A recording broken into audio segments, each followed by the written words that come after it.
Hi friends, বাবুস কিচেনে সবাইকে welcome করে আজ আমি আপনাদের সামনে আরও একটি রেসিপি নিয়ে হাজির হয়েছি। আজকের রেসিপি হলো মাছের মশলা ফ্রাই। আমরা বাড়িতে রোজকার মাছের বিভিন্ন রকম রেসিপি বানিয়েই থাকি। আজ আমি বানিয়ে নিয়েছি মশলা ফ্রাই। এটি আমরা গরম ভাতের সাথে এমনকি স্টার্টারেও আমরা সার্ভ করতে পারি। তা চলুন যা যাক রেসিপির দিকে আমি কিভাবে বানিয়েছি এই রেসিপিটি, আর ভিডিওটি স্কিপ না করে লাস্ট পর্যন্ত দেখার জন্য অনুরোধ রইল। মাছ ভাজার জন্য কড়াই গরম করে নিয়েছি। কড়াইয়ের মধ্যে এখন দেবো সর্ষের তেল। তেল গরম হয়ে গিয়েছে, এখন তেলের মধ্যে দেবো মাছের পিস। আমি এখানে রুই মাছের 4 পিস নিয়েছি। মাছগুলো এপিট ওপিট উল্টে লাল করে ভেজে নেব। মাছের পিসগুলো লাল করে ভেজে নিয়েছি, এখন তুলে নেব। মাছ ভেজে নিয়েছি, এখন রান্নাতে দেওয়ার জন্য একটা মশলা বানিয়ে নেব। একটা মিক্সিং গ্রাইন্ডার নিয়েছি, এর মধ্যে নেব 1 চামচ কালো সর্ষে, 2 চামচ সাদা সর্ষে। জল না দিয়ে শুকনো অবস্থায় সর্ষেটা গুঁড়ো করে নেব। দেখুন সর্ষে গুঁড়ো করে নিয়েছি। এখন এই সর্ষের মধ্যে দেবো কাঁচা লঙ্কা, আদা, রসুন আর টমেটো। একটা ছোট সাইজের টমেটো, 4-5 কোয়া রসুন, 1 ইঞ্চি আদা, 2টো কাঁচা লঙ্কা।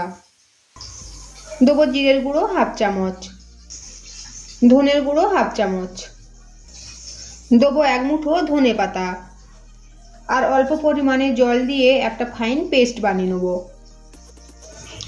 দেখুন সমস্ত মশলার একটা ফাইন পেস্ট বানিয়ে নিয়েছি। এখন যাব নেক্সট প্রসেসে। যে তেলে মাছ ভেজেছিলাম ওই তেলের মধ্যেই দেবো একটা মিডিয়াম সাইজের কোচানো পেঁয়াজ। পেঁয়াজ হালকা করে ভেজে নেব। পেঁয়াজ হালকা করে ভেজে নিয়েছি, এখন দেবো হলুদের গুঁড়ো, কাশ্মীরি লাল লঙ্কার গুঁড়ো। মশলাটা একটু নেড়ে চেড়ে ভেজে নেব। সাথে দেবো যে মশলার পেস্ট আমি বানিয়েছি, সর্ষে বাটা আর আদা, রসুন, কাঁচা লঙ্কা, টমেটো পেস্টটা এখন দেবো। অল্প করে জল দিয়ে মশলাটা কষিয়ে নেব। মশলাটা দেখুন একটু ভাজা ভাজা করে নিয়েছি, এর ফলে আদা রসুন কাঁচা গন্ধটা পুরোপুরিভাবে চলে গিয়েছে। এখন দেবো জল। মিক্সিটা ধুয়ে আমি জলটা দিয়েছি।